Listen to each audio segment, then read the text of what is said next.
Our budget has increased a lot. Vegetables have become very expensive. आमचं budget या महिन्यात खूप वाढलंय. भाज्या खूप महाग झाल्या आहेत. This is conversational use, how people usually say it. Our expenses have shot up. Vegetable prices are sky high right now. Now simple and direct use. Our budget is stretched. Vegetables are getting very pricey. Now we will see some key vocabulary breakdown. Budget. Increased / shot up, vardlay. Vegetables, bhaja.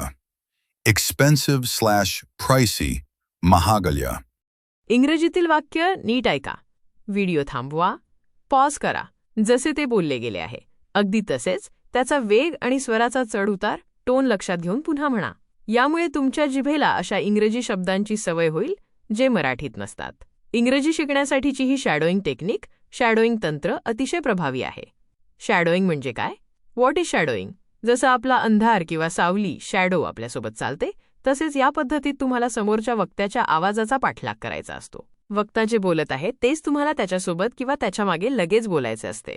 सविस्तर पायऱ्या, step by step process. प्रथम फक्त ऐका. लिसन carefully first.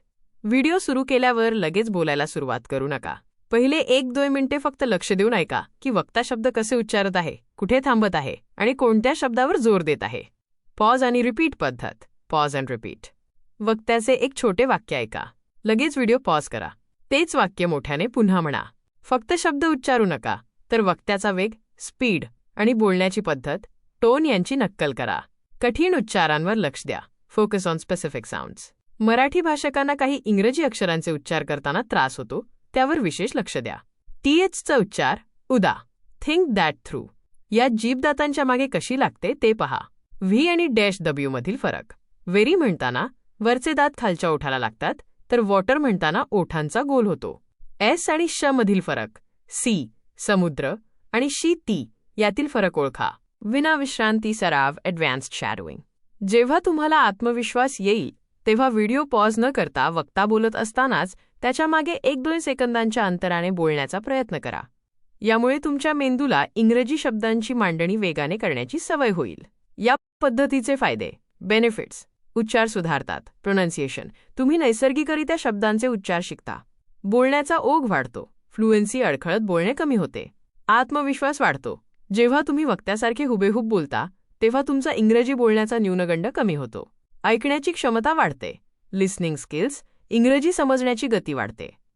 सरावासाठी येथे काही सोपी आणि रोजच्या वापरातील इंग्रजी वाक्ये दिली आहेत. ही वाक्ये शॅडोईंग करण्यासाठी उत्तम आहेत. प्रत्येक वाक्याचा उच्चारावर जोर कुठे द्यायचा आणि त्यातील महत्त्वाचे ध्वनी यावर लक्ष द्या. 1. TH ध्वनीचा सराव जीभदातांच्या जवळ आणून English I think that is a great idea. उच्चार I think that is a great idea. Think मधील THचा उच्चार मऊ थ सारखा करा. डू. व्ही टीज आणि W मधील फरक. ओठांची हालचाल. English we visited a very nice place. उच्चार we visited a very nice place. टीप. वी म्हणताना ओठांचा गोल करा. विजिटेड आणि व्हेरी म्हणताना वरचे दात खालच्या ओठाला स्पर्श करतील असे पहा. 3. दैनंदिन वापरातील वाक्ये. Daily use. English could you please help me with this. उच्चार could you please help me with this. टीप. कुड मध्ये एलचा उच्चार करू नका. Silent L.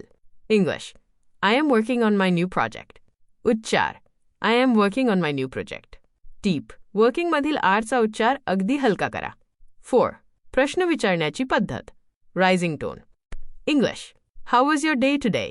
उच्चार how was your day today. टीप. वाक्याच्या शेवटी आवाजाचा चढ उतार थोडा वरच्या बाजूला ठेवा, प्रश्न विचारल्यासारखे.